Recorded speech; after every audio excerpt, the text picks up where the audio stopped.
Hey, everybody, and welcome to False Reality Check. This is our episode about Memorial Day and self-defense and kind of the meaning of what all that stuff is. We had a good conversation, I think. Yeah, it was a lot of fun. Yeah. Getting the hang of this thing. Well, Definitely. yeah, I mean, you just got to chill out. I'll get better. Relax. We're real people, folks. We're just like you. We listen to podcasts too, you know? We just want you to have fun and join our conversation and, email us. We'll talk to you. Yeah. Fuck it. And I promise I'll remember there's a mic in front of me when I'm talking. And I won't fade in and out. Or would you say like cough or sneeze or whatever into the phone? But it's all right. Breathing heavily into the mic. But anyways, our dog somewhat flipped her ears out and woke up, and so you're gonna hear a little flip flop in the middle of the podcast. But it's okay. It's okay. It's all real. This is real. We're not trying to be fake or anything. So just listen to it. Give us a chance. If you like the Second Amendment, or if you don't like the Second Amendment, listen to it. Learn some things. If you think about Memorial Day and you have some strong feelings about the U.S. military, well, maybe you listen to it. Maybe you don't. But I thought we had a good conversation. Shoot us an email. Yeah, shoot us an email. Tell us what you think, regardless. And we're here to start this community, and let's all work together to be independent and strong individuals together. Yes. Yeah. And it starts with being able to defend yourself. Exactly. So I'm glad we got to talk about it today. Yeah. Thanks for joining us, and feel free to like, subscribe, share, do all those good things. And again, email us frcpod at protonmail.com. So, all right. Enjoy the episode, guys. Thanks. Well, it's been a good weekend, I think. And I don't know. What do you think so far? It's been a good weekend because 3 days. Well, you had 4 days. I got 4 because I don't like my job. So I had took 3 days. Yeah. But still, that extra day, much needed. Oh, yeah. I don't like my job that much. I appreciate it. I shouldn't complain. There's so many people that aren't working. And there's signs like we saw everywhere today. There were signs that employee wanted, or, applications, available, blah, blah, blah. Everybody's hiring, but nobody wants to work because they're making more money being unemployed. You get an average of 16 per hour. And what was the per hour rate that you saw when we went through the drive-through? Oh man, what was it, 18? I don't think it was that high. Wasn't it 16? No, I think it was just 16. It was 16. It was 16. So would you rather get 16 per hour sitting on your ass at home, watching Netflix and Hulu, or would you rather actually do some work and get, 16 per hour and then get taxes taken from that? Is that what they're giving in unemployment pretty much? I heard on average you're getting 16 per hour if you would work a 40-hour a week job. Wow. So that's what they're giving. And we have family that have taken advantage of the unemployment thing when they weren't working. And I don't know how that fared in terms of their tax situation. We'll talk to them later about that, I'm sure. But I'm sure that you getting all this free money, eventually it's going to run out and you're going to have to pay the piper, and they're going to tax you. If they could tax the air you breathe, they would. They're probably working on that now, I'm sure. Oh, I'm sure. Carbon credits. Coming soon. Carbon credits. I feel like this was a good, successful weekend in terms of disconnecting from work a bit and not necessarily, we didn't really sit and watch TV. We watched a couple of things, and then we've mostly been outside in the backyard. And then today we had our range day, which was really cool because we haven't gone. Well, you went recently, but I haven't gone since we went last time, which was a year ago. It must have been before we went hunting. Yeah, you're right. That was probably October, maybe. Yeah, late September. I can't remember. But it was a while ago. Yeah, and we went to the same place, but to sight our rifles for our hunt, and then we were unsuccessful. Regardless, it was still fun to go, but we were unsuccessful. But it was fun. And then the range day today was really cool. I feel like it was needed by both of us. Definitely. It's good seeing people getting out. Maskless. That was good. Yes. This place didn't really bother you if you were not wearing a mask. And I didn't see any signs posted. I saw a sign posted on the, not on the, you know how it opens up, it's like a garage door. Yes. I thought I saw something posted on that door, or the door right next to it that's an actual like walk-in door, with a regular doorknob, not the garage door. And I thought I saw something there, but it could have been like something like no bathrooms. You know, I don't know. I didn't really pay attention. I look at signs and I'm like, yeah, whatever. I don't really care. So true. Yeah. I don't even look at signs anymore. Nah. Unless it says stop. Well, yeah, obviously. But even then, you kind of just look around, you know. Or free. Free, that's true. I see free signs. But if it's like free, like crap, I don't want it. You know, so like if it's like free Krispy Kreme for your vaccine, I don't want that. I don't give a shit about that. Like, oh, here, get your vaccine and stuff your face full of sugar, you fat fuck. You know, like, oh my gosh. That's literally what Krispy Kreme's doing with this like vaccine promotion. Pillar of health. Yeah. If you eat Krispy Kreme, you're definitely a pillar of health in society, for sure. We should all be following what you do. Anyways, back to the range. Back to the range. You were pretty successful. You definitely, from the last time when we went sighting our rifles, and you know, we shot our regular pistols too and stuff then. But from that time to this time, I feel like it was like a 180, and you were on the ball. You knew exactly how to shoot center mass, and you were right there. And you know, you did your 3 yard, 5 yard, and you did further back too. It was pretty good, even with the further back shots. I feel like, I know you're a little hard on yourself.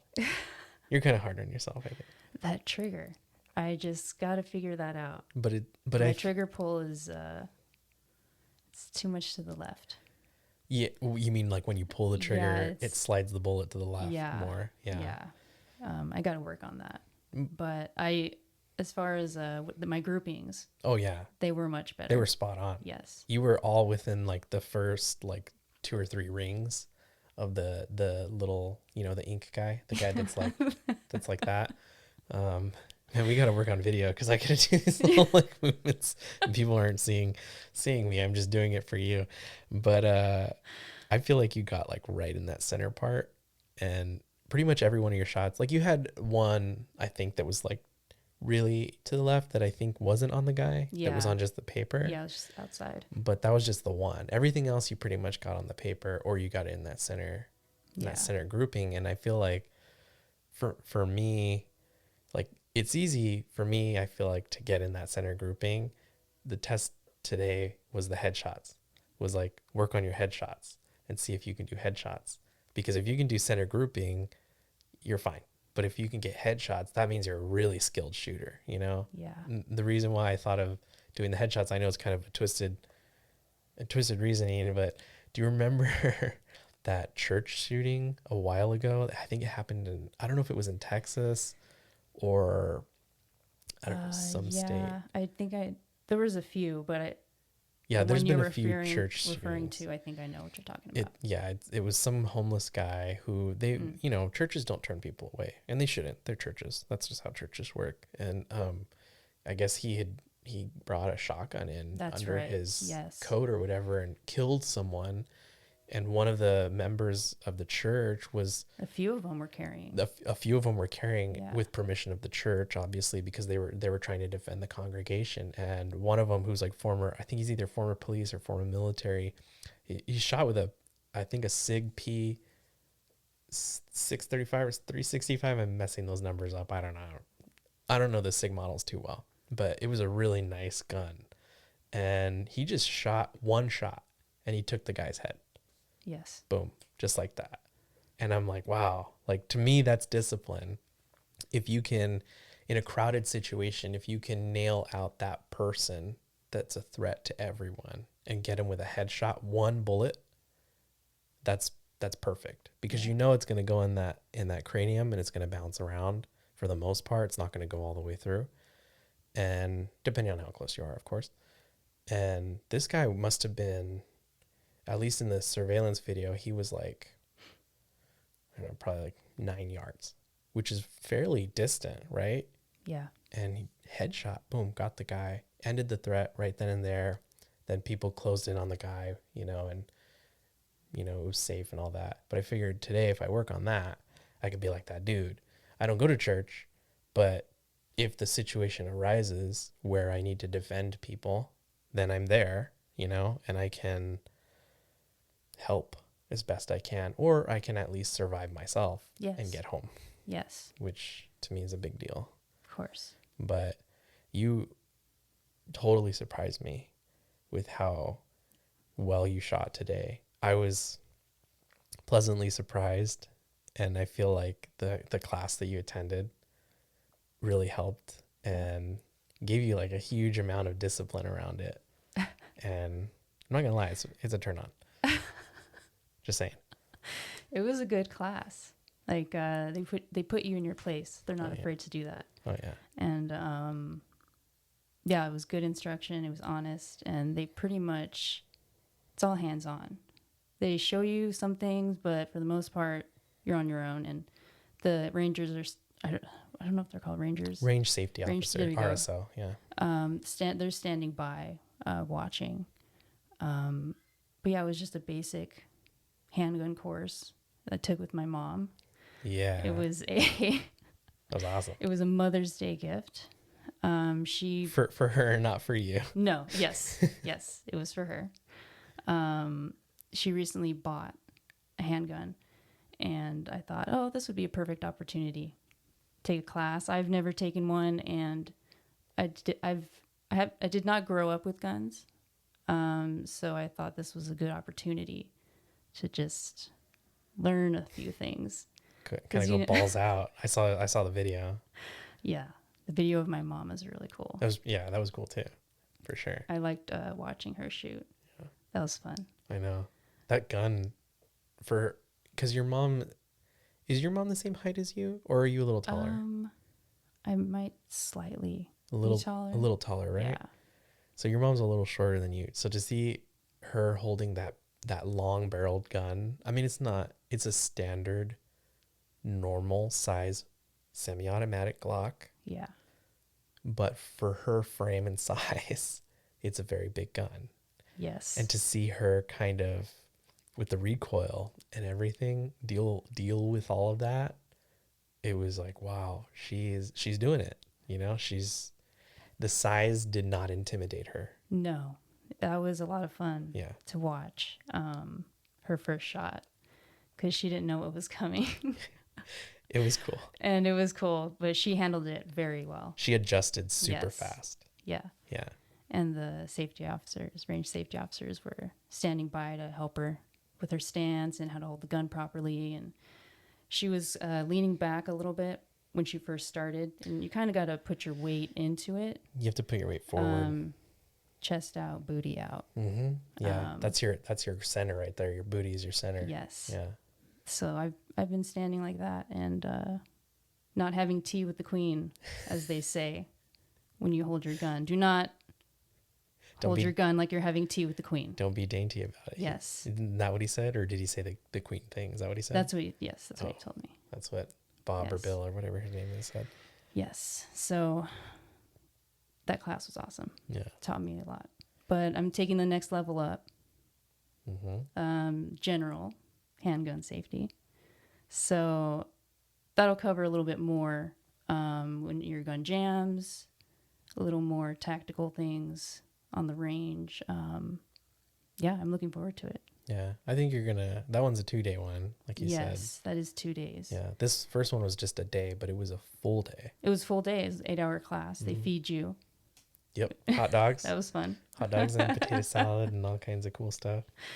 Yeah. Family barbecue style. It was good class, and I felt very normal when I was attending for the first time since this COVID thing. Showed up and everyone was just in the class together. Maybe there's a few people with masks, not really, but no one bothered you. Yeah. If you wore a mask, it's like COVID didn't exist there for that day, and it was nice. It was really nice. It's like normal. Yeah. like how it should be. Yeah. Where you see people smile or frown. Everyone was there to learn about guns. Yeah. And except the gentleman that chose not yes. to point the gun at the instructor. Well, the fake gun. Please explain. Let me explain. Please explain, because people are listening. They're like, well, you're not supposed to point the gun at the instructor. Let me back up here. We had an in-class portion before we hit the range, and he was just teaching us a few home defense type situational things, and how having a flashlight on your gun is pretty important in home defense because it blinds your opponent, right? Or your intruder, whatever. A lot of time the flashlight is the thing that will, like it's a freaking duel. They are your opponent in that situation. If somebody's coming to kill you or rob you in the middle of the night, they're not your friend. They're definitely your opponent. Yeah. But the flashlight thing, like you just said, can blind your opponent or aggressor or whatever you want to call them. But it will shoot where it points also. That is true. But a lot of times flashlights can be used as a defensive weapon that people forget. That if you blind your opponent, a lot of the times they don't even want to, like, they don't want to look even towards the light. Yes. And they try to look elsewhere. And if they don't have a weapon, a lot of times they'll run away, because to them that's signaling, okay, I'm coming after you, or I'm a cop, especially if you hold it up by your head, like how cops hold it up. Police officers, whatever you want to call them. And a lot of times that's a weapon. It's used as a weapon, but like you said, where it's pointing, that's where it shoots. Yeah. And if you need it quick and this person's coming at you, I see all the benefits for sure. Oh yeah. But I gotta get a light on my gun. He had a fake gun in class, had a flashlight on it. And he pulled one of the people from the chairs on the aisle and said, "Sir, I want you to point this gun at me." Mind you, he checked it prior, and it's a fake gun. It's fake. Yeah. He gives it to the guy. The instructor gives it to the guy. The gentleman's like, are you sure? And the instructor's like, yeah, just point it at me. Yeah. And the guy's like, I don't think I can point the gun at you, sir. And so the instructor immediately is like, okay, just takes the gun from him, grabs someone else. But I'm like, what are you going to do in a situation where you need to defend yourself?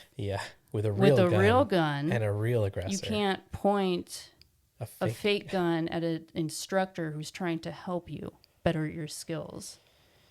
And I just thought it was weird. I mean, I probably would have asked, "Oh, are you sure?" Because but I would have done it. Yeah, because he's telling you to. Yeah. Yeah. But I just thought that was weird. Yeah. Why are you here? I don't get it. When you told me that totally threw me for a loop. And I thought,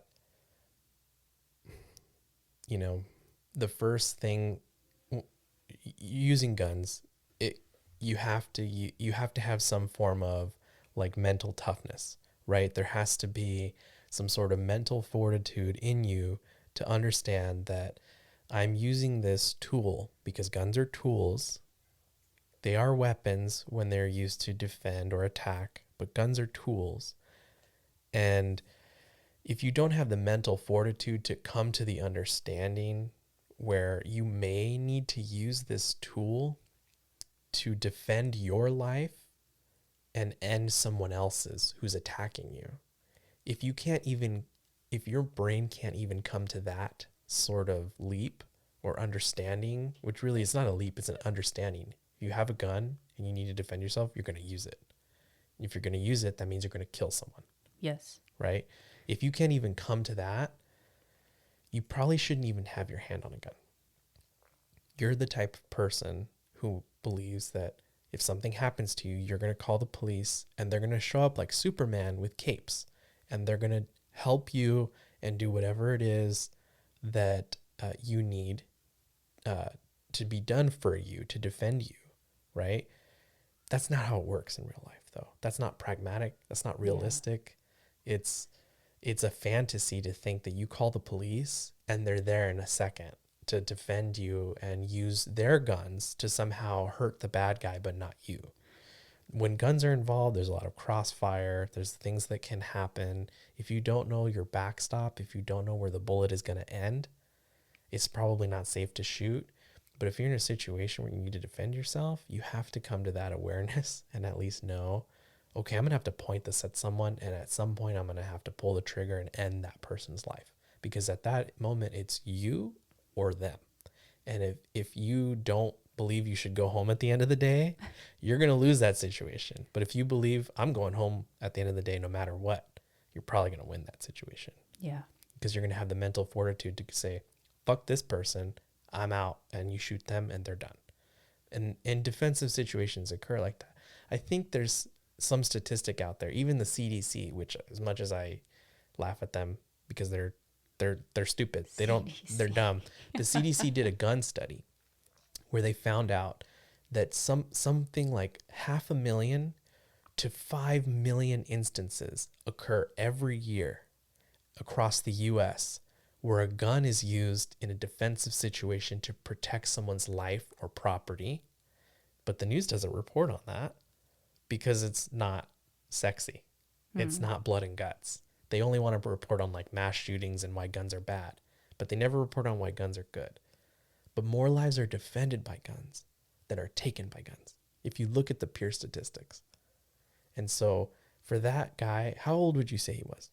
He must have been maybe in his 60s, I would say. See, that's really disappointing to hear. Early 60s. That's really disappointing to hear, because if you're in your early 60s or whatever, if you're middle-aged and above and you haven't come to that conclusion that life can hit you in the face without you realizing, and you're going to need to defend yourself at a moment's notice, possibly, because there's not police everywhere, you know? Yeah.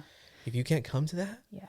then I feel bad for that guy. I don't understand how he can't, like, it makes me feel like he's going to be a victim, or probably has been a victim at one point in time, and he's going to keep being victimized forever. If I remember correctly, he said, we kind of gave like quick intros at the beginning of class, and I think he was the gentleman that said his reasoning for taking the class was because of the events of last year.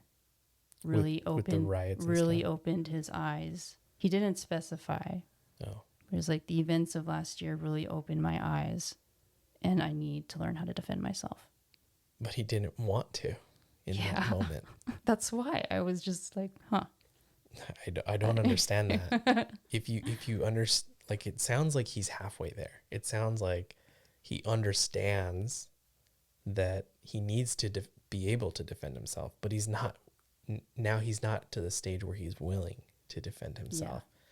Yeah. If you have an instructor hand you a toy gun that's unloaded, telling you, point it at me, I'm going to demonstrate something, basically. Yeah. And you can't do that, then how are you going to do it when it's a real situation?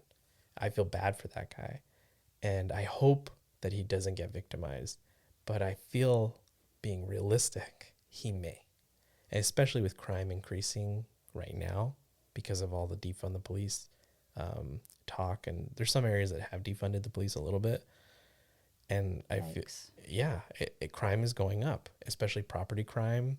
I mean, just recently you told me about that story, the person not too far away, that somebody was trying to break in their home and they used their gun to defend themselves. They did. They fired a bullet.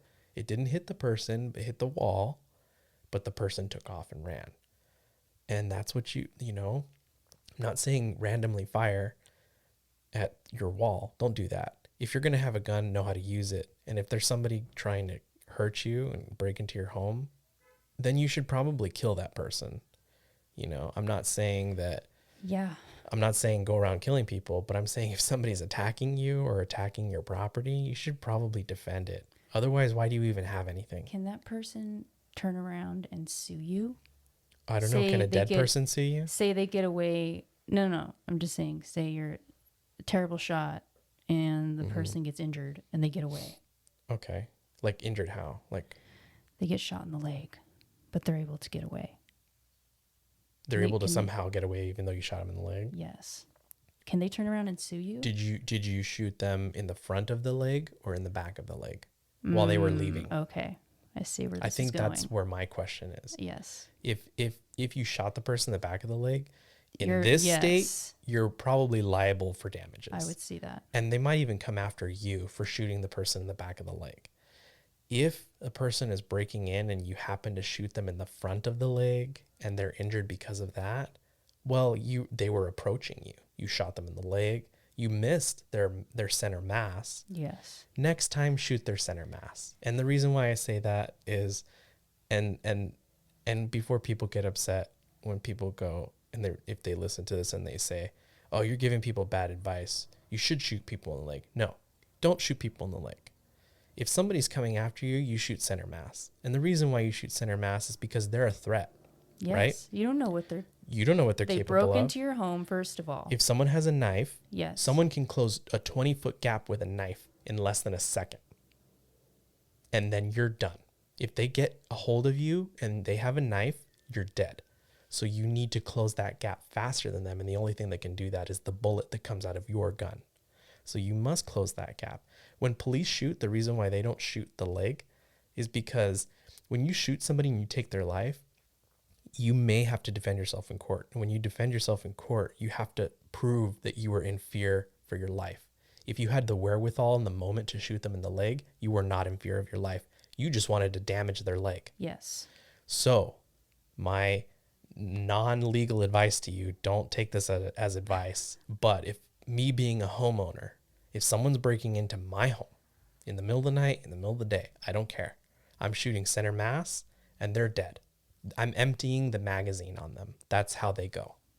And it's not going to be pretty and you're not going to like that.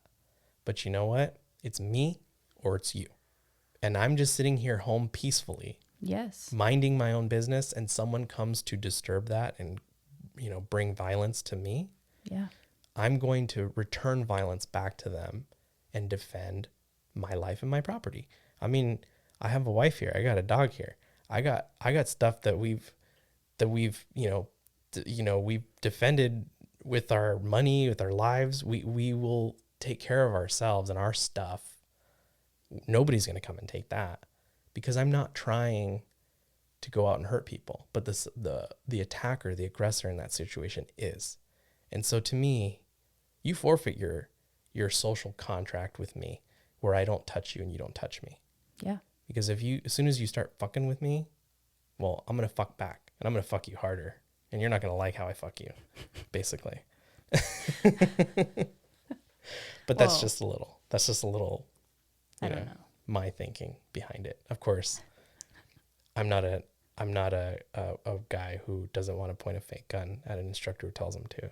So that person may have a different opinion, and good luck, Godspeed to him. But whoever that instructor is, which I would like to get him on the show eventually to talk and see how he is, in terms of his opinion about all this kind of stuff. But what he did in that moment where he just grabbed the gun and went right to the next person, Yes. that was the best response. Didn't ask any questions. And you don't need to.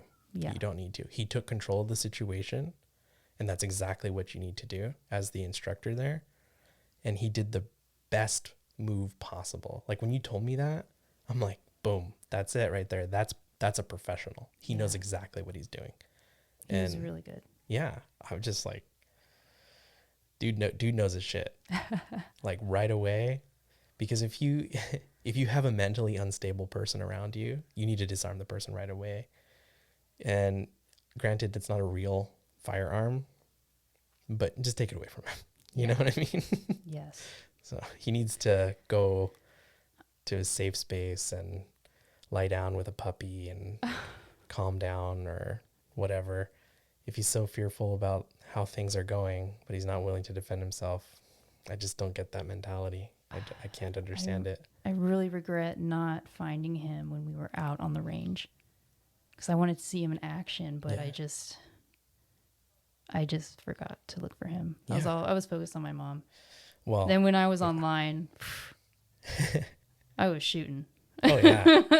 You're like, I'm taking advantage of Oh, it this. was so much fun. I love it. Just like today. I had a ton of fun today. Yeah. I thought it was great. It was got a little warm. The range officers were really cool. Oh my gosh, I was freaking out because This is in a nice area, like in a canyon. Yeah.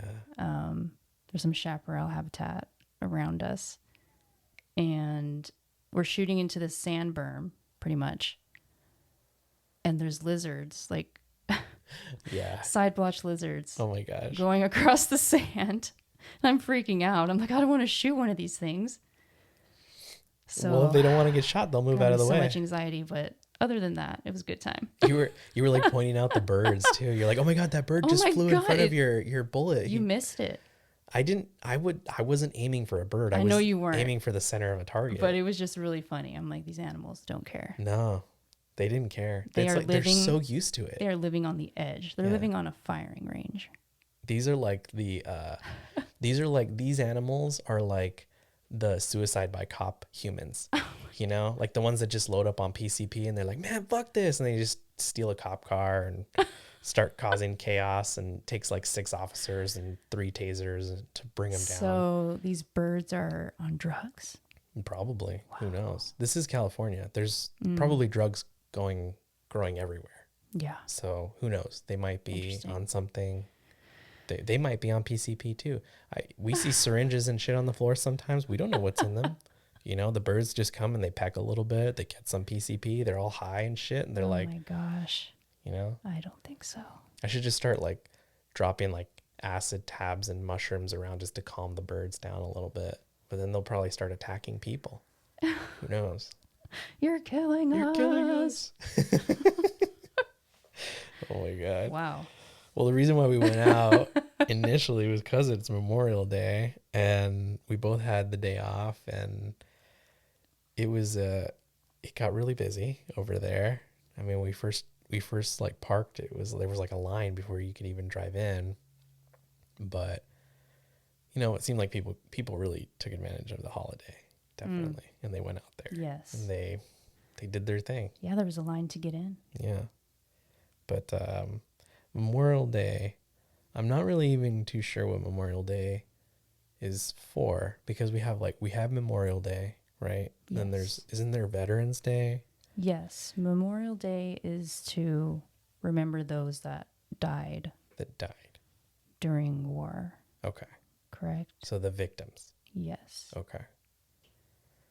And Veterans Day is just to celebrate those people in uniform.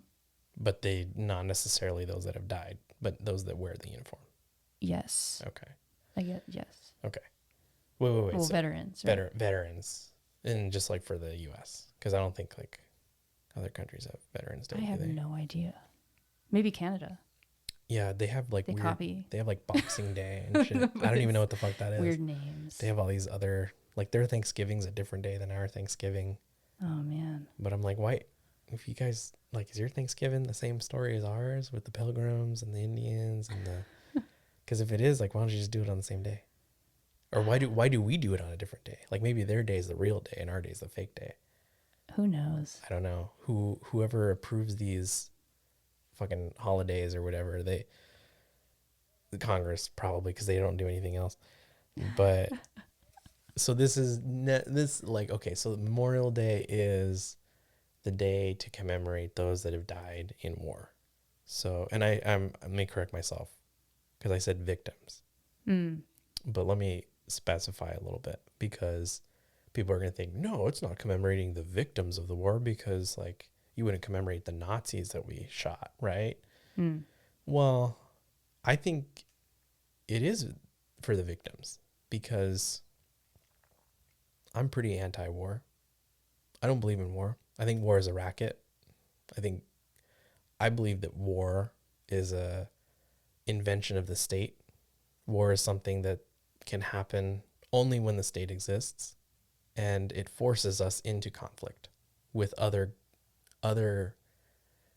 tribes, so to speak, other peoples who are also run by states and governments, you know, and they manufacture these wars that they want us to fight because of some mythic cause or whatever.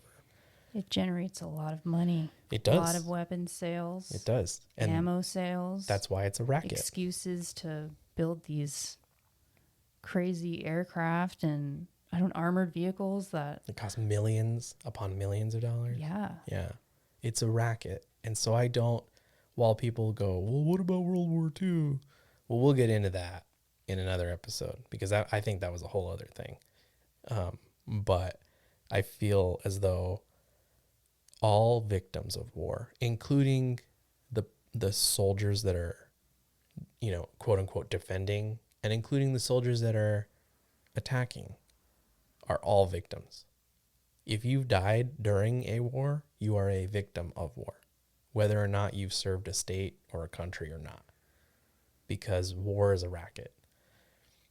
People's natural state isn't to be at war. Our natural state is to be peaceful with each other. Most of us are peaceful. We live and let live. That's just how people are. Yeah. It's our governments that convince us to hate other people. Yes. Because they're different or they believe something different. And for some reason they're a threat, even though they're like thousands of miles away, but somehow they're a threat to us here. It's all kind of, that's a whole other episode where we can talk about that. But to me, that's what I mean when I say the victims of war. I mean, yeah, the soldiers and those that they shot and killed. Friendly fire, or the people that they were going against, the other soldiers. Okay. They're also victims too. Yeah. And because war to me is wrong. War doesn't solve anything. The only time you should use violence is when violence is being used against you. You shouldn't initiate.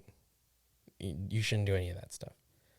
And so if we hold ourselves to the highest morality, which is that violence should be avoided at all costs and only used in defense, we're not really that good of a country, because we've been the aggressor a lot of the times too. And so I feel bad. I kind of feel bad for the soldiers that like get convinced and they go fight. I really honestly do, because I feel like they've swallowed the Kool-Aid and they've believed this like terrible notion of that like patriotism is the ultimate virtue. But what about those? I'm sure there's some individuals that join purely for the benefits. Oh yeah. I mean, from what I've heard. You mean like college and stuff? Yeah. Yeah. And you're pretty much set. I don't know how many tours are required for. Oh, I don't know either. But I'm sure it's like 4 years. Yeah. It pays for a lot of things. Oh yeah. And an easier life. Well, if you just give yourself for a few years. No, that's true. And you get the benefit, right? You get the school, or I'm sure there's other like there's like credit unions and banks that will give you better loans, and you can get a better business loan, discounts from different services and restaurants or whatever. Yeah. And that's, I get it. And that's fine if you want to get this like perk. But my problem with that is you're still serving the state.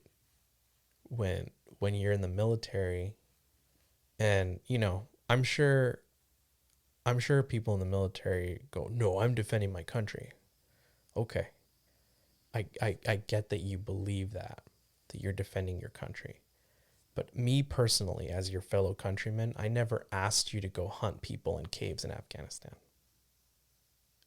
I never felt safer when you bomb people in Yemen and you drone and tomahawk missile little huts in the fucking desert. How are you helping me in my day-to-day? How are you helping me? Those people weren't hurting me. You know who's hurting me? These crippling taxes. My government is hurting me. So why don't you help defend me against my government?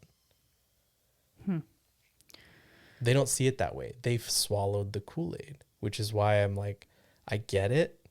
I get that certain people do it for the perks. Certain people do it for the honor or whatever because they're patriotic. But also certain narratives that are put forth in the news as to why we have to be over there.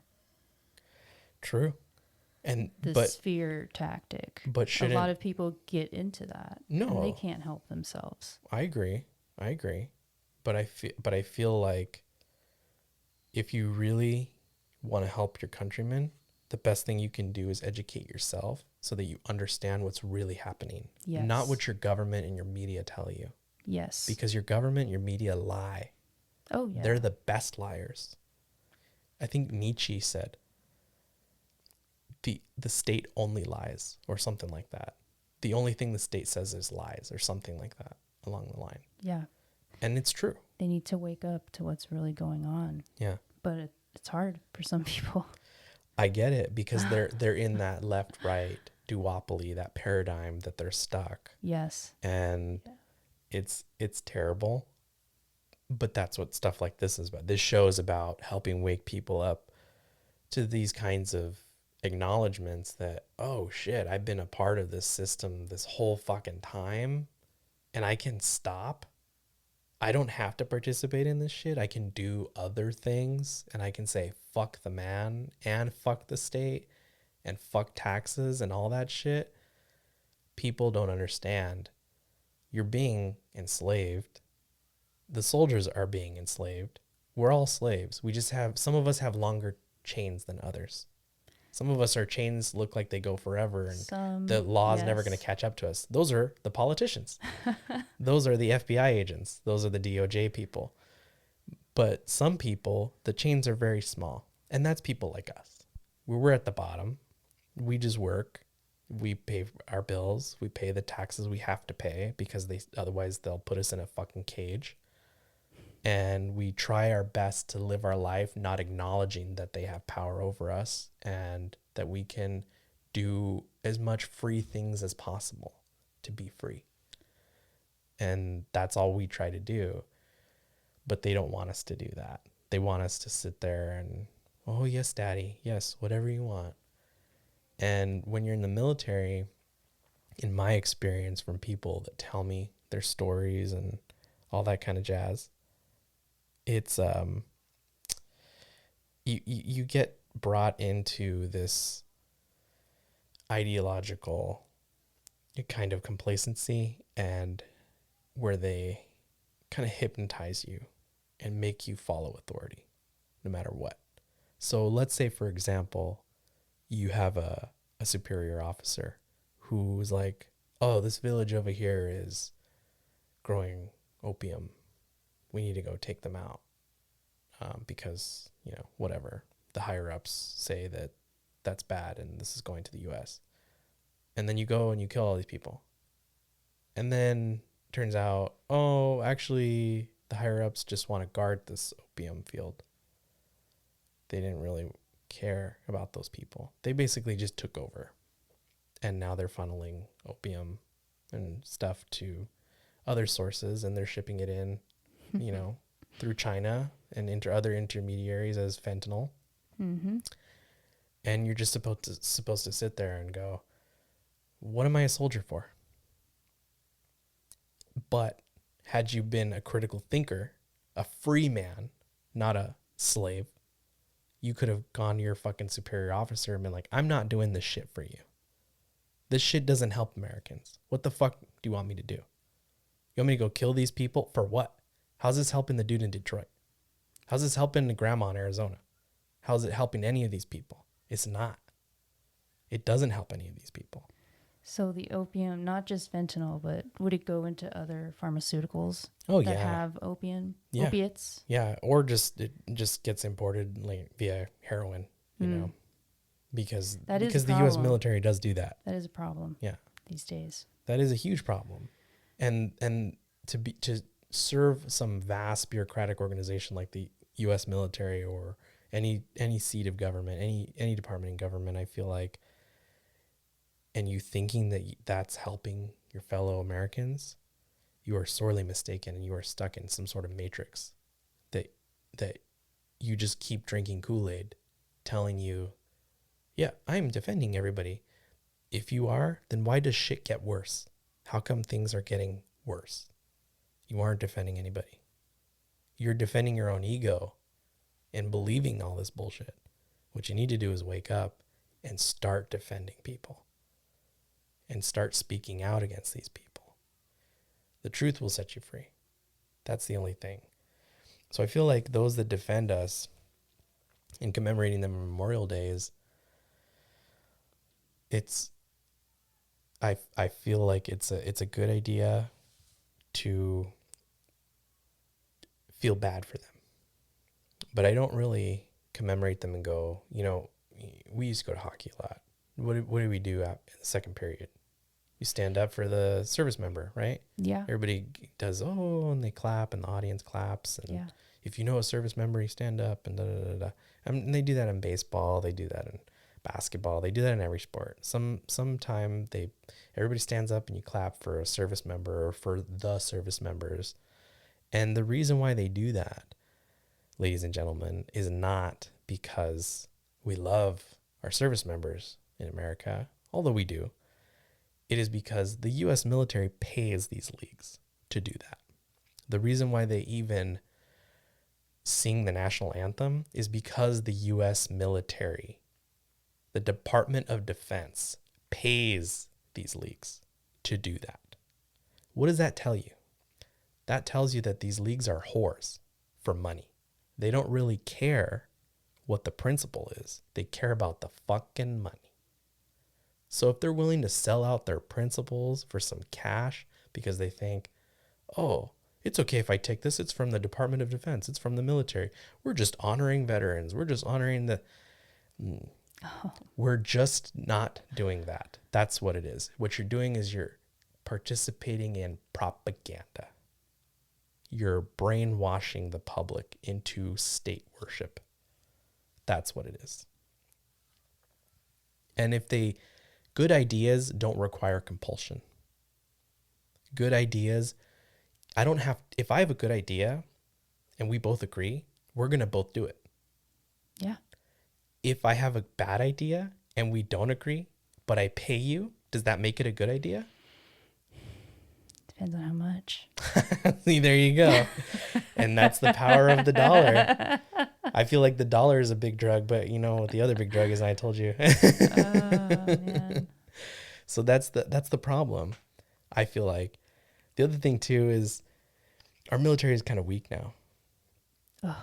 With the whole Russia ad versus America ad talking about I'm defending equality and all this kind of bullshit. For people that aren't aware, I'll put it in the show notes, but there's a Russian military ad and then there's an American military ad.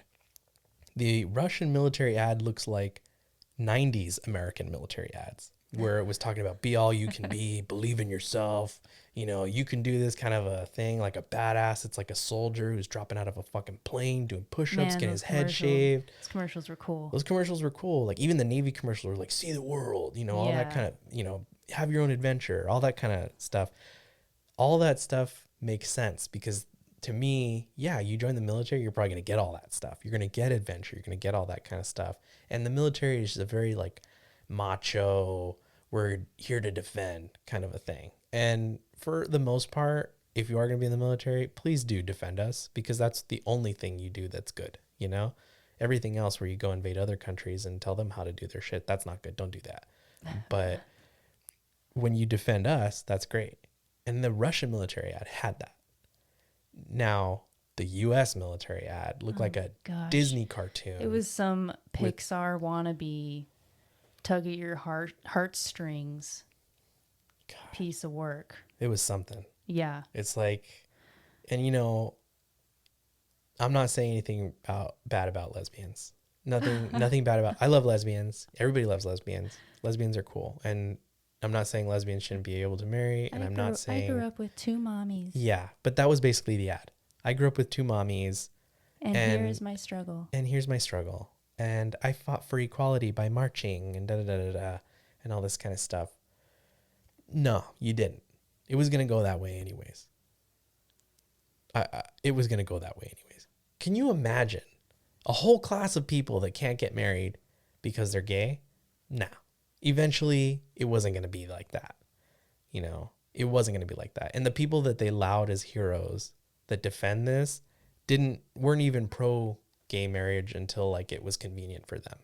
But most people that were awake and understood that this whole like pro gay marriage versus pro, regular, man and woman marriage or whatever, that's all a fucking psyop. That's all stupid. Most people didn't care. They're like, oh, you want to be gay and married? Cool. Then go ahead and start paying taxes too, bitch. You know, like no one gave a shit if you were gay and you wanted to be gay married. No one cared. Give me that license money. Yeah. That's all they want. You need a license. You need a license to be married. To be married. Yeah. That's another episode. Yeah, that's a whole other fucking episode there. Good Lord. But this ad really called out how weak our military is now. Yeah, we might have the weapons and all the useless gadgets that we paid billions of dollars for no reason other than to enrich military contractors. But all that means shit if we have a bunch of fucking Karens sitting going, I fought for equality and da-da-da-da-da, about how great their struggle is. And the only thing that really gave them a sense of purpose was they're following their calling, and their calling was joining the military. It's like you're trying to convince a bunch of SJW progressive type people that joining the military is a good idea. You don't need to advertise to those people. Yeah. Because those people are going to go, wow, what a beautiful ad. So beautiful and bold and brave. And then they're going to think about something else, because that's what they do. They go from one thought to the next. I got to get my Starbucks. Yeah, I got to get my Starbies. They don't care about anything else other than messaging. They're not going to fucking join the military. You know who joins the military? Corn-fed motherfuckers from the middle of the country. That's who joins the fucking military. They were trying to tell a story about your average American. But these days, apparently it's people who have lesbian mommies. Yeah, that's the average American. I don't think that's true. I don't just either. From what I see around us, yeah, and where we live, and from we talking live to in others, a very liberal area. Yeah.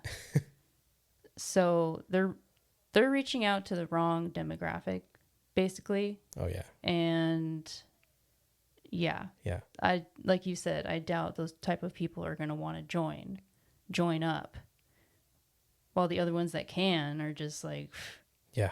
Why do I want to join the military now? It's filled with a bunch of freaking losers. Probably. You know? Like, no joke. I saw... That ad was terrible. Those ads are not what they used to be. Not what they used to be. I saw some tweet the other day, and the only reason I saw this is because we have our Twitter, FRC Pod. You go ahead and follow it on Twitter if you are on Twitter. Otherwise, Twitter's cancer. Don't follow it. Twatter. But I was on Twitter, and I saw a military gentleman DM'd by someone who asked advice on, could you sign a letter of recommendation for me for my recruitment officer so that I can get in and maybe be placed on a better, in a better situation when you sign up or when you enlist. And the person's DM response, this is the military guy back to the person requesting a recommendation. He basically says, I don't want anything to do with the U.S. military. It's filled with faggots and losers and communists. But good luck. Wow. And this is a former military person. Wow. So what does that tell you? Maybe it's filled with the people he said. And maybe it isn't. But if it is, God help us. These are the ones that are going to defend us? No. You got to defend yourself. Because ain't no Superman coming with a cape to save your day. You have to save your day. You're Superman. And that's the whole point of this show. Is to show you don't got to wait for Superman. You're fucking Superman. You are Superman. Do it yourself. Yes. And even if there is some terrorist group overseas, still, you need to know how to defend yourself. Exactly. Against those people. Exactly. You can't, moral of the story, you can't rely on others. No. To save your life. No. You need to save your life. Exactly. And to me, there's a difference with people in the military who, and we had a talk earlier, kind of on the way back from the range, and I was going pretty hard to the paint on the military people and how I feel that very hard to the paint. That I was terrified. I was like, oh my God, can we just get home? Please don't run us off the road. Oh my God. Please. We were on the streets. It's fine. The most we did is a parked car. I was so scared. I mean, I don't get it. Like, I don't get it. Like, all I hear from military personnel, and not like I heard it today, but in past, being in college, being around people who served in the military, or, one of my roommates in college was in the military. He signed up for the army, and it was a bet. And he ended up going to Iraq and becoming permanently disabled because of it. He signed up over a bet? Yes. Yeah. My roommate was from Austin. I forget his name. It's been so long. I don't think I remember hearing that. Yeah. Wow. He signed up. He was in a bar with his friends because that's where you make most of your intelligent bets. And they were drinking, obviously, what you do in a bar. And he signed up because they were drunk and 9/11 had happened, and they were like, fuck it, let's go. Fuck these fucking terrorists and all this shit. Well, he ended up serving in the military, in the army. He was in the army, and an IED blew up in front of him that knocked a Humvee engine onto his leg. So his knee is permanently damaged. That must have crushed his leg. It crushed his knee. He walked, but he did have a slight limp. Oh my gosh. And he was my age. And so when I saw that and he explained all that to me, and I'm like, now why the fuck did you go? And he's like, I was an idiot. Like, that was literally his response. I was an idiot. Wow. And to me, I get it, like you were drunk, you thought it was a good idea at the time. But that's when you back away and you go, let me think about this. I'll give it a day. Let me give it a day. Let me think. It's very life-changing. It's a decision. Huge, yeah. Like what the and fuck? Commitment. And to make that while you're drunk, you're living on the edge. Oh yeah, but he got a permanent discharge because of his injury. Obviously, yes. They're like, oh, we don't want to use you now because you're all fucked up, and they sent him packing. And he ended up getting the GI Bill, which was what paid for his school and why he was, my roommate in the first place. And because it was kind of an expensive school, And I got along with the guy. He was a really, really funny guy, really great guy. But he did tell me, he's like, I was a fucking idiot.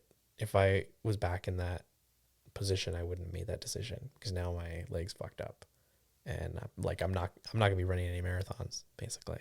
He's like, I can walk, but I'm probably gonna have a lot of trouble when I'm older. So he looked so much older than you. He was my age. He smoked. That's why. That's right. He did. Yeah. Well, I smoked at the time too. I'm sure experiencing whatever you experience over there does age you too. Yeah. Yeah. And he would tell me all these stories about, shit happening at night, like just, the alarm's going and they have to like rustle out of bed and get everything going. And it was incredible.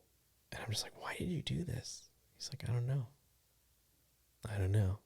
Wow. And there's certain people and there's certain people that have been in the military and they've kind of woken up to this and they've realized like the military is one giant bureaucracy. It's basically the same as every other government department. It's like a never-ending DMV. You fill out a form to get permission to fill out another form, and then wait 6 to 8 weeks and you might get the right thing. It's a huge jobs program. It's a giant jobs program.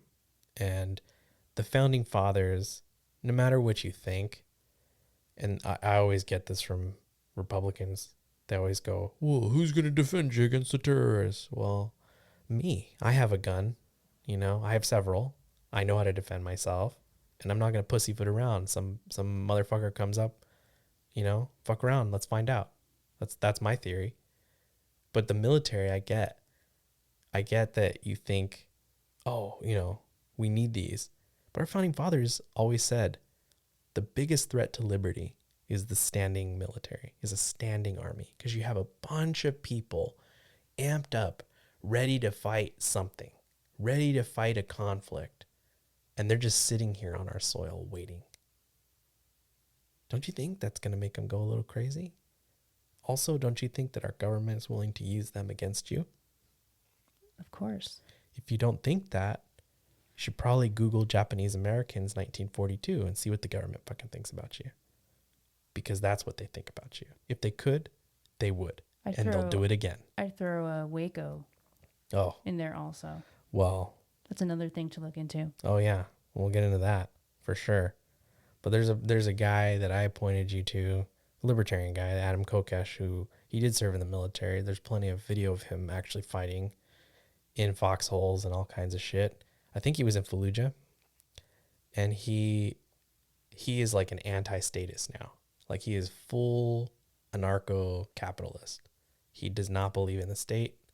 And in fact, he runs for the president like every year for the Libertarian Party, for nomination for the Libertarian Party. And he runs on the premise that he will peacefully dissolve the federal government and return it back to 50 sovereign nations, states, basically. The states will be the governments because it's more regional, it's more local. You can have a little bit more control. But with this federal government, you get no say. This guy has quite the track record. Oh, also. yeah. He is an ultimate radical. He announced his presidency in 2013 from a jailhouse. Yep. An interview. Yep. Yep. And then the second time around, I think he was also like being detained or something when he like reaffirmed Yep. his presidency. That was like 2016. Yep. But he seems a bit crazy, but That's what the mainstream media would call him. yeah, but He's he's awake. also he's awake to the crap. Yeah. He did his tour and it kind of just disheartened him. He realized, and I've seen videos of guys that have like confronted him in bars when he's done like fundraisers, where they're like, "You're talking shit about the military," da, da, da. And he's like, "I'm from the military. I've been in the military. But let me explain to you why the military is a huge threat to liberty." And he explains. And he always talks him down. Always explains. And you have to understand that the plan for this country wasn't to have some giant military apparatus to fight wars forever and enrich military contractors. That was not the plan for this country. The plan for this country was to enumerate your rights, establish them on a piece of paper that basically says, these rights exist whether or not there's a government. These are your rights that you were born with. And you are a sovereign individual. And these rights, the government cannot infringe on these rights because you have them given to you by God.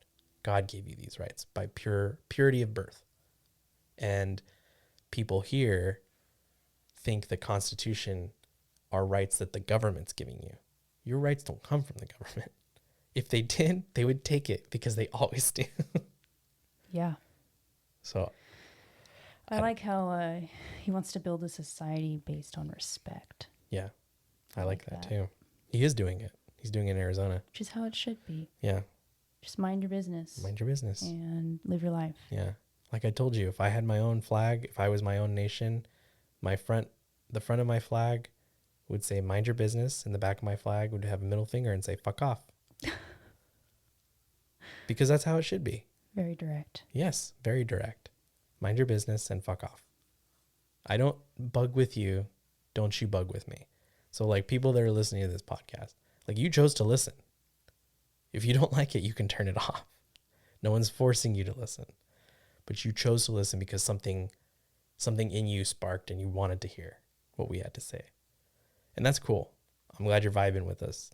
But if you don't like what I have to say, well, you don't have to listen or say something better. You know, the only thing that can combat a bad idea is a better idea.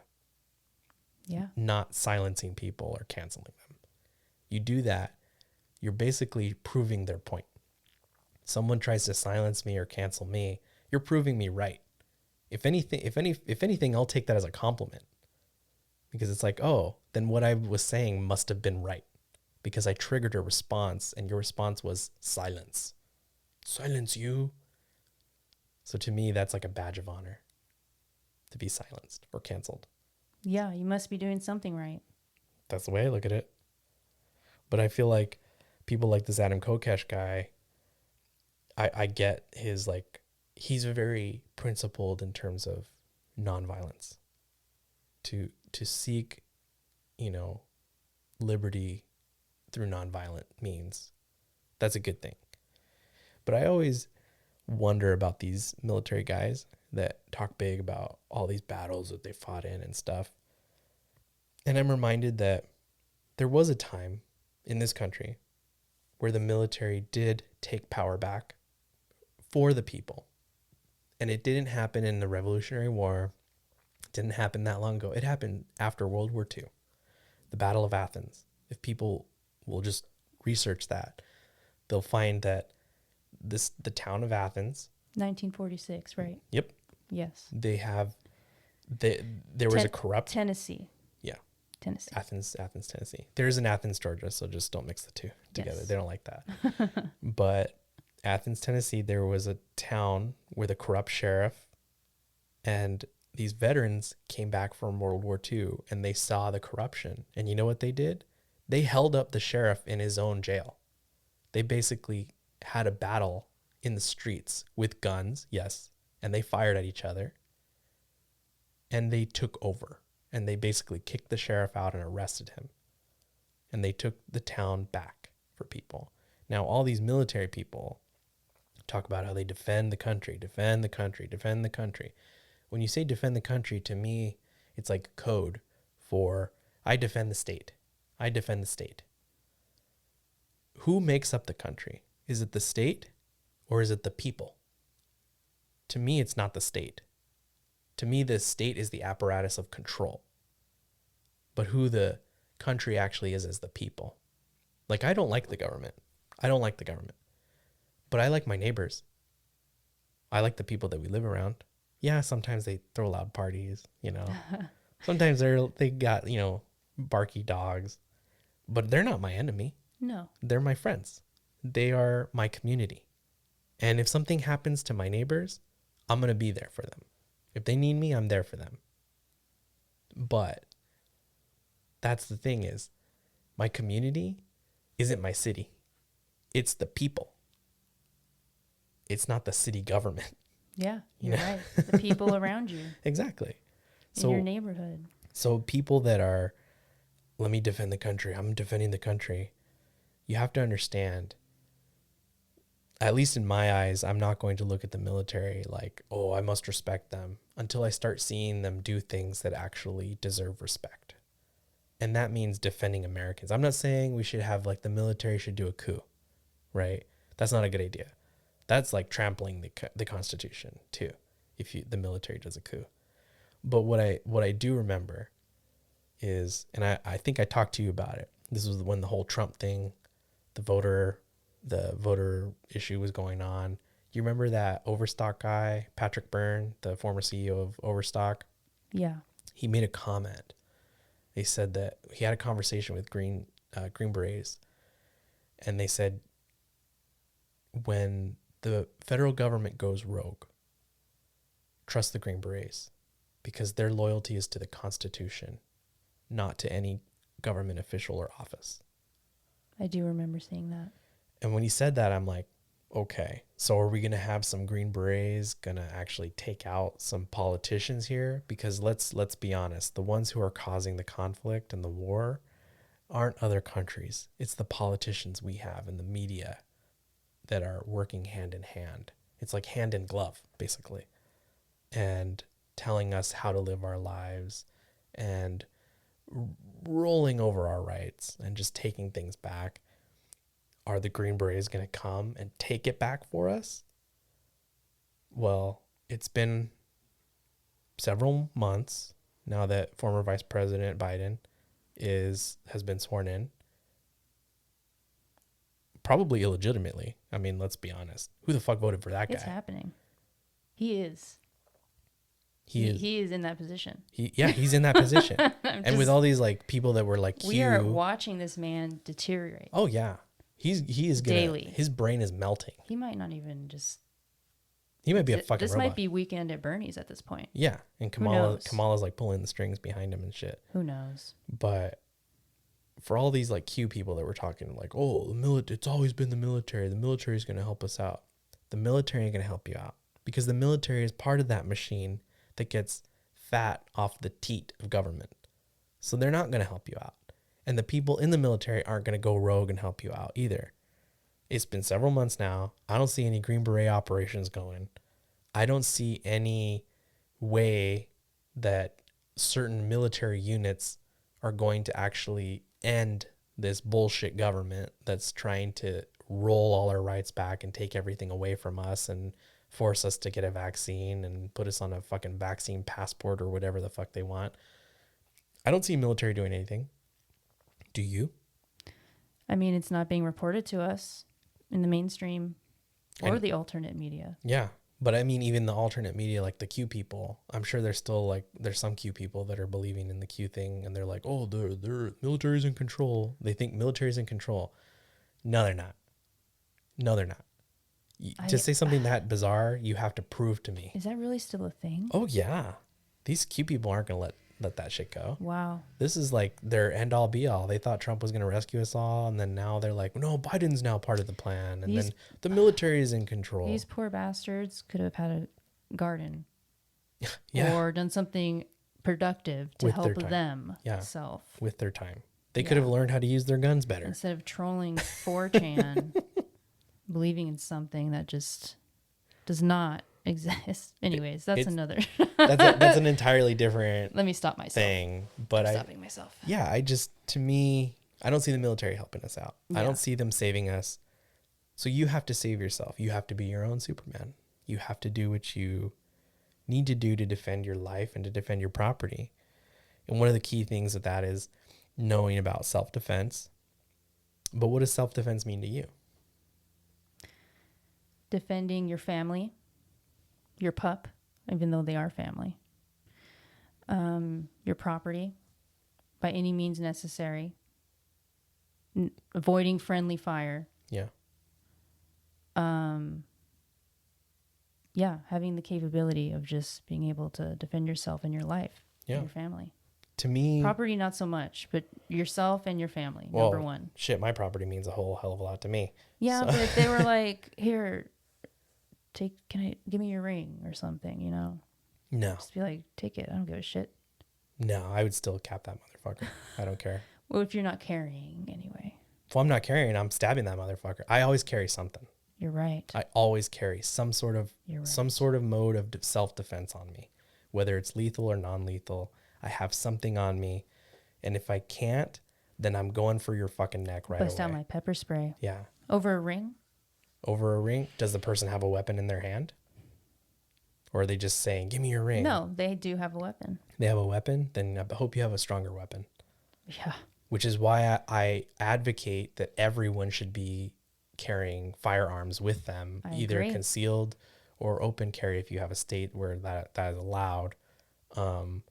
But I think everyone should be allowed to have a firearm on them. I don't really care what the government tells you. The Second Amendment says shall not be infringed. It doesn't say shall not be infringed unless the state tells you it's okay and you have to buy a license and then you have to pay for your own rights to be sold back to you in the form of a license. You have to take a class. The Constitution doesn't have an asterisk. It says shall not be infringed. So I don't really give a shit what their fucking opinion is because they don't rule me. They don't rule me. They don't tell me what to do. My life is in my hands. If something happens to me, I need to go home at the end of the day, basically. So to me, personal, like self-defense is everything. It's like personal sovereignty. It's personal responsibility. It's the ultimate sense of freedom. It's the knowledge of knowing you have no masters. You aren't a slave.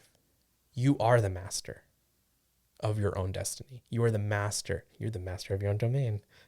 I was just thinking that. I knew you were. I saw your face. I was like, she's thinking master of my domain. You are the master of your own destiny. You are the master of your own life. And so to take that much responsibility, because that is a huge amount of responsibility, is carrying a weapon on you. And it is basically saying, look, I'm not looking for trouble. But if trouble comes to me, I will end it. Yes. You know, people would be much nicer to each other. Oh, much nicer. 100%. An armed society is a polite society. There would be no fighting in airports. Nope. There would be no fighting in airports. There would be no fighting on the plane either, like we've been seeing. That would be interesting. That's an interesting road. Oh, like Being able to carry on a on an plane. airplane, like, would you trust passengers? Let me. Do you trust the government?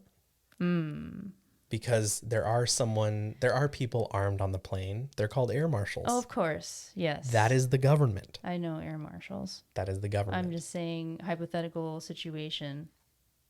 People are allowed to carry on an airplane. Mm-hmm. Would you trust your community, surrounding community, to not discharge that weapon, or hope it's not loaded? You mean like the people we live around, or the people in on the plane? airplane community that you are okay. sharing? I was that like, yeah, space. I would trust these people. You're sharing that space for however many hours you're traveling. I'm like, yeah, if it's my neighbors, I trust them. I don't think they're gonna shoot the plane. The neighbors. I want my neighbors to have guns. Yeah, me too. I want them to have guns too, because if something's happening to me, I want them to come defend me. Yes, exactly. But on a plane, yeah, I get that they're strangers. They aren't really your community. You don't really know them. But that's the price you pay with freedom. I would rather have dangerous freedom than ultimate security and safety. That would make life a lot more wild. Not necessarily. But fun. Like wild as in. Yeah. Life's wild now. Wild West. It should be. It should be. Back. The Wild West was a little bit more free in terms of how, our rights were guaranteed. There were like roving bands of gangs across the West. Like, they would stop at various towns and just wreak havoc. Oh my gosh, it's all so over crazy. The place. To me, that was freedom though. Yeah. It wasn't saying, oh my God, these towns were being terrorized by this gang. Well, shit, if I was in that town, I'd be arming up. That's right. And if you better be prepared. And I'd convince the town leaders. I'd be like, hey, we need to put an outpost organized so many miles away from this town. And if you see something, you alert us. At that time they had a telegraph. They could have wired a telegraph over to the town office, the sheriff's office, and been like, we see the guys, beep, beep, beep, beep, beep. We see the guys and they're coming from this angle. And then the town would be prepared. They'd close everything up. They'd arm themselves. And as soon as they came and rolled through the town, those dudes, those robbers, those gang members would be slaughtered. And you know what? That is justice. I hate when people go, that's not justice. Your sense of justice is retarded. Let's give them free food forever and keep them in a cell so that they can watch cable TV forever. That's not fucking justice. Some of them can have cell phones, huh? So they have cell phones illegally or snuck to them by the guards who are in on the take. Internet access. That's how they get internet access. They get internet access in their libraries too. Yeah, that's what I meant. Yeah, but they can get it on their cell phones too. They're illegal cell phones that they get from the guards. But it's cheap labor. It is. That's why we have prisons. It's cheap labor because it's easier to enslave these people and make them, make stupid little chucharitos to sell or license plates than it is to, I don't know, end their life. Because if you're a murderer, if you've murdered like 3 people, why are you alive? Why do we have you alive? You should be dead. If you're a child rapist, there shouldn't even be a trial. We should just kill you right on the spot. Like that. To me, that is justice because that child will never get justice.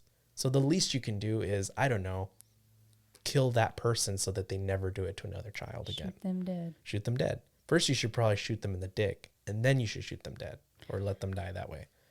I don't care. It doesn't matter to me. Child molesters don't have rights. You fuck kids. Speaking of crazy people going after women and children, there's a video that's been floating around past year. It's an old one. I think it's in another country. Some lady is carrying, but it's in her purse, and some armed robber approaches her friends, and there's a couple kids in the mix too. So the armed robber comes up, points the gun at the kid, and then the kid's mom tries to gets the lady's purse. So this lady who's carrying pulls the gun, shoots the guy in center mass. Immediately it just disables him. He's down. Yeah, he's down. She kicks the gun. She was able to save those people. Oh yeah. And herself. Was this one of those Brazil videos? I think it was Brazil. Oh yeah. See, they make sense there. if you're a criminal and you're engaging in violence, and that's holding a gun to other people. But having that ability as a woman, I mean, shocker. Oh my God, shocker. I can't beat a man. Yeah. Especially if the No dude's matter like how hard I try, the dude's like 6 foot, my biological 250 form pounds. as a woman, I can't do it. Yeah. So I need something with power. Yeah. And a gun is my weapon of choice. It's the ultimate tool. And I know 9mm doesn't really do much. You gotta hit them. Pretty dead on. You gotta hit them in the head, pretty dead on, or just center mass, right where the heart. Empty the magazine in the Empty center it. mass. But it's something. Yeah. And it makes me feel comfortable. Yeah. And I support it. And I think all women, if you're afraid, take a class. Some classes will just give you the gun to use for the day. You might have to buy the ammo, but it's worth a shot just to get that feeling. It's an equalizer. And yeah, it definitely is. It's an equalizer. And I would love to get my conceal carry. Yeah. Just to feel comfortable. Yeah. These days, you never know. Seems like the area we live in, more people are getting released from jails. So Apparently 70,000 and these people are murderers, rapists, like high level offenders. violent criminals. So I want to be safe. Yeah. Personally. And thank goodness we do have some good leadership around us that is allowing concealed carries. Basically knows, hey, we're getting defunded. All this, we're getting this heat that we don't deserve as police, and the public needs to be armed. Yeah.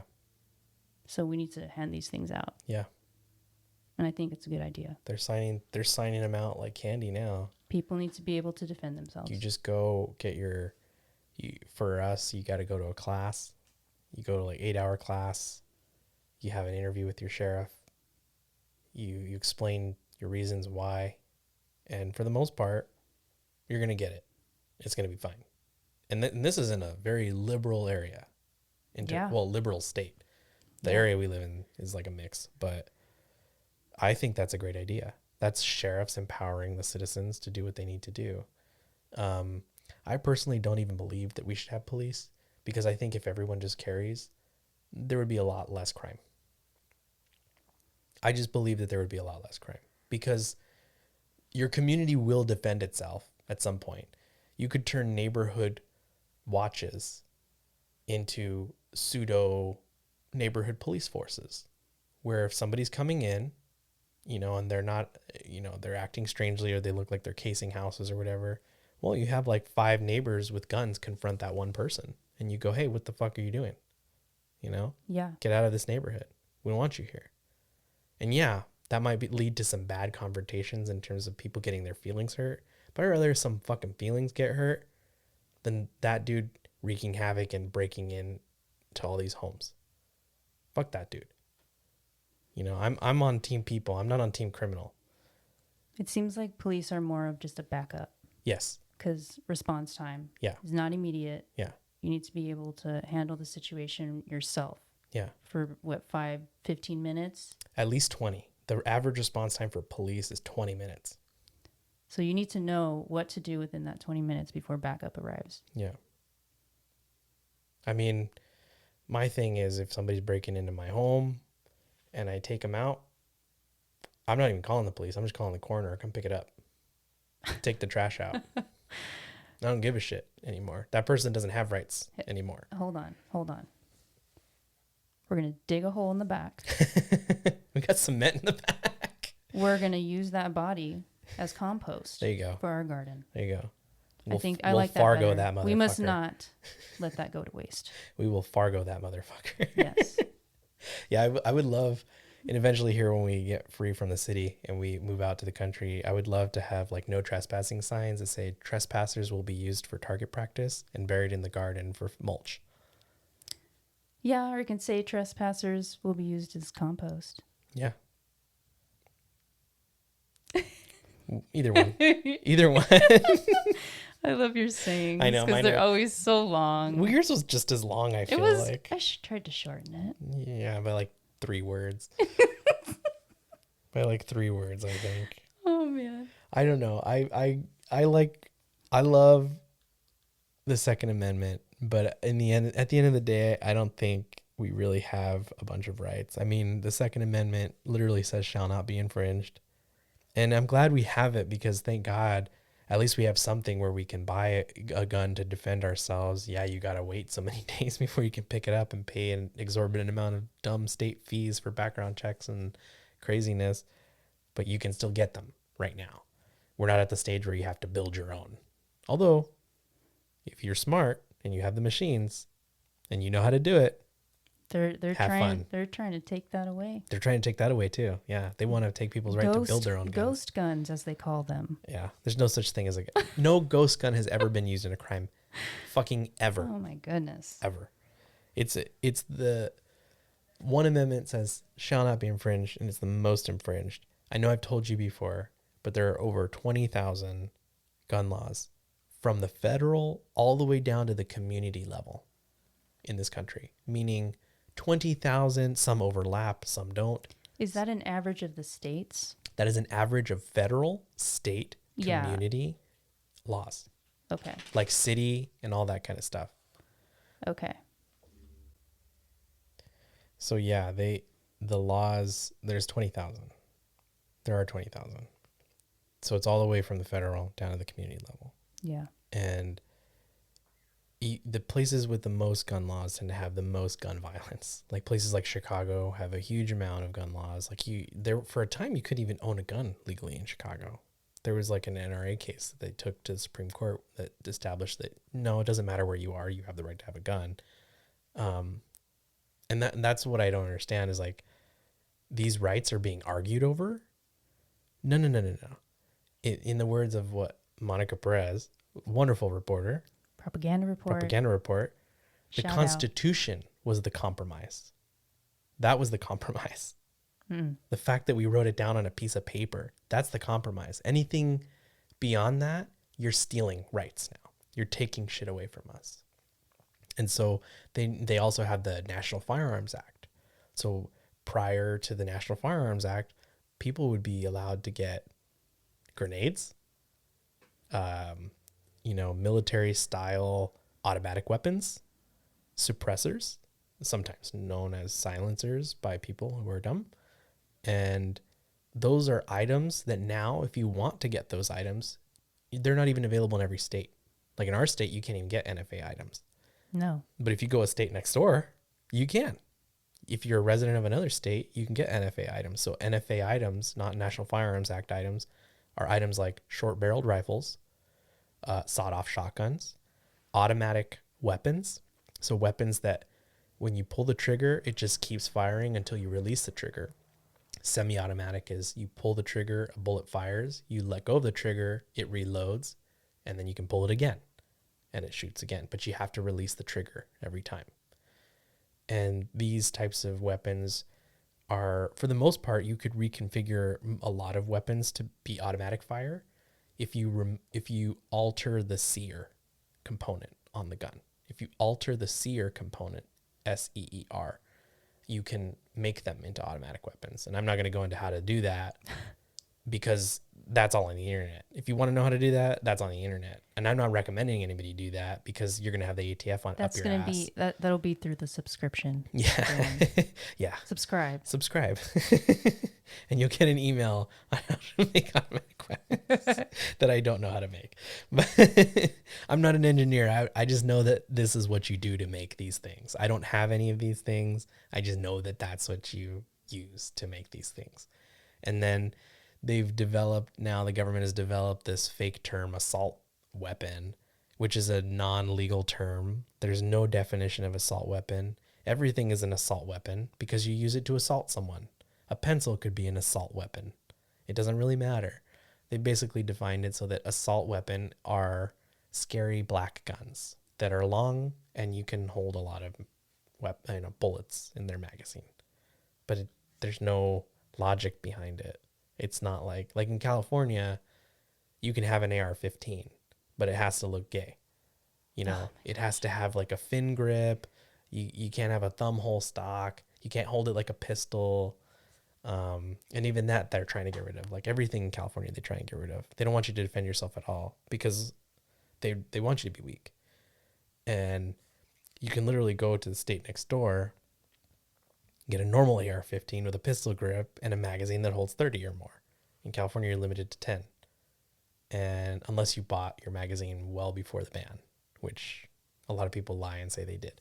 Yeah. Everything is so divided. It doesn't really weird. Make any fucking sense. It doesn't make any sense. If the Second Amendment was really your right, like it was a right, then none of these governments should be able to take that away from you. You should be able to buy whatever weapon you want. If you want a fucking bazooka, you should buy a bazooka. I have a different opinion. I don't think bazookas should even exist. Claymore. Yeah. Some C4. You can get a Claymore with the National Firearms Act. But the problem is you got to pay a tax stamp. Oof, I can't imagine the price on that. I think it's at least $200. And that's last time I looked for a suppressor. It was like 200 and something bucks max. And you have to wait like 6 months. So basically, if you bought a suppressor, you've paid for 6 months of it without use. You pay the $200 tax stamp. All that paperwork goes to the ATF and is held at your firearms dealer that's licensed, your licensed firearms dealer. And they hold on to it for that time. So you can't use it. And then when the ATF form comes through and it's been approved, then they release it to your custody. And now it's your suppressor. Is that tax on each Claymore you purchase? That tax is on each item. Wow. Every single item. What a business. Yeah. The ATF is a criminal organization. They're getting us legally and illegally. Yeah. They're converting a right that you have to a privilege and they're selling it back to you. That's what it is. You had this right. You had this right. Remember, the Constitution was the compromise. That was the compromise. And so we've gone so far past that now we're arguing whether or not people can have 30 round magazines. It's ridiculous. Who gives a shit how much I have in my I should be able to have a 100 round barrel if I wanted to. If I wanted a drum of 100 rounds and I could carry that and I'm willing to carry it and fire it safely away from people, then why not? In terms of home defense, I think a shotgun is all you need. Are you Joe Biden? And you approve this message? I am Joe Biden, and I forgot this message. Get a shotgun. That's what he says. Get a shotgun. Fire it in the air. That was the dumbest thing I've ever heard. And he's also said, shoot him in the leg. Clearly, that is someone who's never held a gun. Who's that guy? Is it Cheney that shot someone? Yeah, Cheney shot someone in the face while quail hunting or sage grouse hunting. I forgot. Pheasant hunting, maybe. He shot someone in the face. And then that dude apologized to him. Was that, yeah. Was that a 20 gauge or a 12? Nah, it was probably like a 12. Oh, man. Yeah. Wow. Cheney doesn't seem like a bitch. I think he'd use a 12. Blow that bird to pieces. Well, I mean, pheasants are a little big, you know? They are. I hear they're delicious. Yeah. But I feel like all these little things that the government does is just a way for them to control you and basically tell you, you don't really have rights. You have what we tell you you have. And the lead bureau of all this bullshit is the ATF, because they have to have some reason to exist. The ATF stands for Alcohol, Tobacco, and Firearms. That should be a fucking convenience store where you can buy everything you want. That shouldn't be a department that the government has. You should be able to go into the ATF store and buy whatever you want. Because if you're free, you can do what you want. But if you're a slave, you have to do what they tell you. And you have to do what they tell you you're allowed to do. So I feel like the ATF is the head of this snake because they have to have some reason to exist. Every government agency, and you know this from having worked in the public sector for a little bit, they need a reason to exist. They have to have a budget, right? And they have to use it all, because if they don't, their budget gets cut next year. Yeah. Everything is just compartmentalized. Mm-hmm. It's all a jobs program. I'm just going to keep saying that. It's a jobs program. And exactly like what you said earlier with the Waco thing. Well, guess who why Waco happened. Waco happened because of the ATF. These religious people, the Davidians, the Branch Davidians, this quote unquote cult that you call them a cult, people call them a cult. They weren't going out shooting people. They weren't going out hunting people. They weren't hurting anyone. They had a compound in Texas, in Waco. They were by themselves. People were there voluntarily. People were there willingly for their religious purposes and religious belief. Whether or not that's right, whether or not their religious belief is accurate or true, is not up to me. I don't care if it's true or not. I don't agree with them. But yes, they had some guns. Wasn't the leader accused of molesting the kids? He was accused of that. I don't know if he was guilty of that. Was that the main reason ATF showed up, or it helped fuel the fire? No. The ATF showed up because people in the region thought they heard automatic gunfire. This was a big property. They had a big property. Yeah. How close were these people to this property? I don't know. But the ATF and every government agency always uses alleged witnesses to do their bidding, to do what so that they purposefully deflect. Well, we're just here because people called us. Really? They called the ATF? They called the local sheriff. They're on the news. The local sheriff had an agreement with the Branch Davidians, and he was their friend. And these people that are making these claims are on the news, Yes. so it has to be true. Yeah, because everything on the news is true. They never fucking lie to us, even though all they say is lies. If they had to tell the truth, I think they would die. So you're saying it was all a setup? It was all a setup. They wanted to go in. They didn't like these people. They didn't like the fact that they had weapons to defend themselves, and they wanted to do it. And the person who's going up right now in front of the Senate and being berated to become the ATF leader was there. And he took a picture of himself over charred corpses. These are Americans. These are men, women, and children that he took a picture of while he was smiling, holding his gun. 25 kids. 25 kids died, yes. They were murdered by the government for doing nothing other than believing in something. They didn't do anything. And the ATF showed up and they started firing. And then when the people in the compound started to defend themselves with fire back, they were pointed at like, see, they fired at us. No, you fired first. They weren't out seeking trouble. You brought trouble to them. There was nobody being hurt. There was nothing going on. And if you wanted to prove that someone is being hurt, then you have to prove it without shooting them in the face and burning them alive. But doing that gets rid of a lot of evidence, which is why the ATF does that. The only way the ATF handles things is to mishandle things. They are probably one of the worst agencies that the government has. And not only did they do Waco, but they are entirely responsible for Ruby Ridge. For people that don't know Ruby Ridge, there was a gentleman who was extorted or basically lied to, and he cut about 3 inches off of a shotgun for this undercover government agent that was trying to entrap him. Now, did he steal the shotgun? No. Did he point it at anybody? No. Did he assault anybody with it? No. Under the direction of this government agent who was trying to entrap him, he was asked to make it a sawed-off shotgun. So he cut 3 inches or so off, making it an illegal gun, according to the ATF. And then that gave them the power to proceed to go after this guy. Where a standoff took place in Ruby Ridge, they murdered his wife in front of him. They shot her in the back. Now, how is that government doing for you? Are they really on your side? They really support you? Or they fuck with you? So he did this in front of the agent who told him to do it. I'm not sure if he did this in front of the agent or he just did it for the agent because the agent was asking him, but he didn't know that the guy was an agent. He just thought it was some guy. I see. You know? Some customer, Some customer, some guy. And he did it. And you know what? Did he make that gun more dangerous? I don't know, because the gun didn't take anybody's life. So they're going after people for procedural paperwork, and they end up murdering them in their home because of it.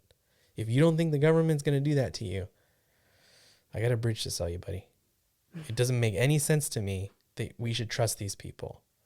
We don't have rights. We have temporary privileges. Carlin said that. None of us have rights. If we did, we wouldn't ask for their permission to do anything. Just because your chain is 1,000 miles long doesn't mean you're not on a chain. Just means you're stretchy. That's it. Still being on a chain, you're not free. That chain's getting shorter and shorter by the day. each day. By the day. I feel like... We got half as short after last year. Tell me about it. People don't even want to leave their homes because they're so afraid of some virus that they have 1% chance of dying from. Probably less than 1% if you're a healthy person, and less than a 6% chance of even being hospitalized by it. But you listen to the media, and you know, the government hand fits in the media glove, and they panic you and worry you and make you, you know, an irrational being, an irrational person. And the only solution is more government. Isn't that funny how it always works that way? That's weird. Take the time to think for yourself. You have to. Do some research. Yeah. Don't just assume what you're being told is right. Your rights don't come from the government. You have every right to think for yourself and to answer yes or no to whatever's put in front of you. I saw some bumper sticker that says, think while it's still legal. That's, wow. That's fucking deep. Yeah. Because pretty soon you're not going to be allowed to. That's weird. Yeah, if you get that implant, they got you there. Vaccine implant. Anyways. I mean, just like a natural thing is to defend yourself. And a government telling you what you can and can't use to defend yourself is morally reprehensible to me. Who knows what you need to defend yourself? It's up to you. When an animal's backed into the corner and there's, you know, something going after it, does that animal turn to another animal and go, is it okay if I scratch their eyes out and run away? Is it okay if I bite them and defend myself? No, it does it out of instinct, because it's instinct to defend your life. But the government wants you to not have any instincts. They want to be your instincts, and they want to tell you what to do. But you got to think for yourself, I think. I mean, what the hell else do you have a brain for? Why are we here? Exactly. We're here to create our own life. Yeah. Without Big Daddy government getting in your way. Exactly. Listening to their every word, and that's not what life's about. No. Life isn't about being told what to do and how to live a safe life. Life isn't about being safe. Life is very risky. Yeah, it's getting the balls to stand up for yourself and defend your life and what you believe. Yeah. And a lot of people don't do that anymore, or they're too afraid to do that. So I think this podcast is definitely helping us reach out to others that think like us, like-minded, or that don't think like us. We'd be happy to talk and debate. Oh, yeah. We're open to anything. Definitely. But yeah, it's an interesting world. Yeah.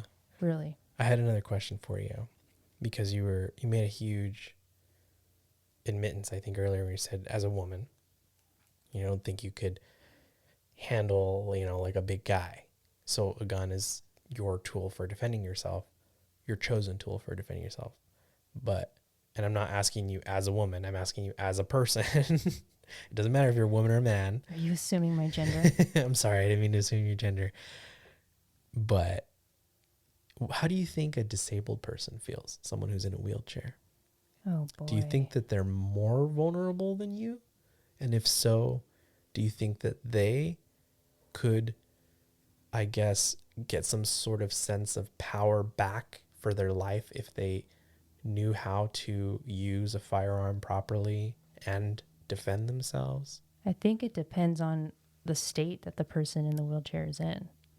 Like if they're capable to roll themselves around, Like with their arms. yeah, then definitely having a gun, I think that would be great for them. Because how else are they going to defend themselves?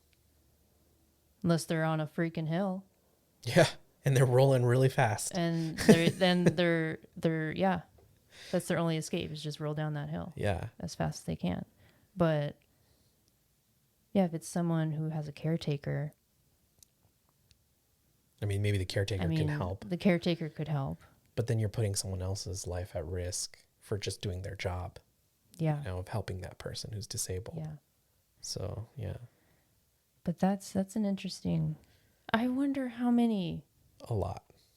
Yeah, I would think so. A lot. I would think so. I saw a. I mean, you could hide that thing so well. Oh yeah, in a wheelchair. They're at a huge advantage with that. Mm-hmm. I'll say that. Oh yeah, but I saw some video of a female who is black, who is disabled. She's in a wheelchair, and I forgot what state she lives in, but she was talking about good about the NRA and how they're helping defend her right to keep safe and, defend herself because she's disabled.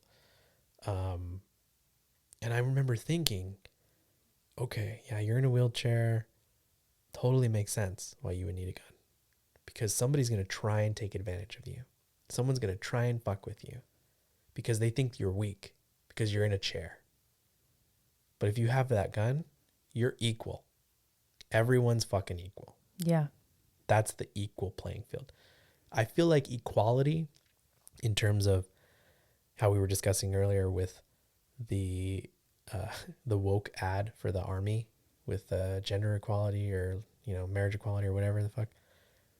The true equality isn't by skin color or religion or faith or background or race or whatever pretend division you have. It's, can you defend yourself? And the greatest thing that equalizes us all is the bullet. Unfortunately, that's how it is.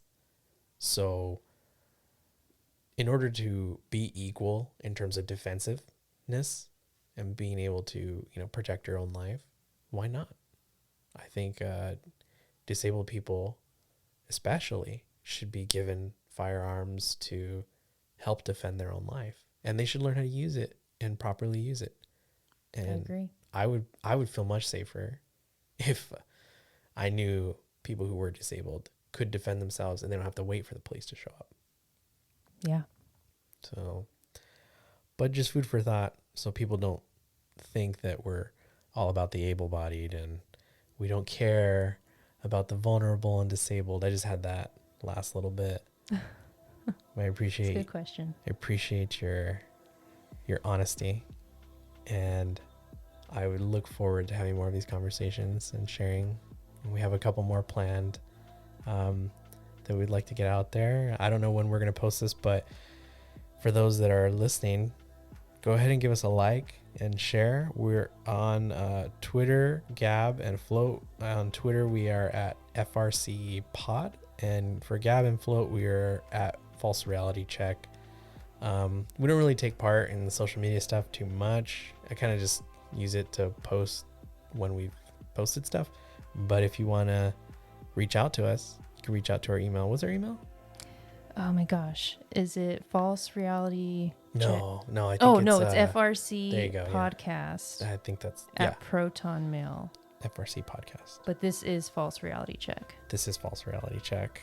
And if you want to support us, we don't really take donations right now. We're not set up for subscribers, but if you want to throw something our way, give us an email at frcpodcast.com. We'll see if we can work something out. In the meantime, you can buy Bitcoin and support us, and do that through swanbitcoin.com/false reality check.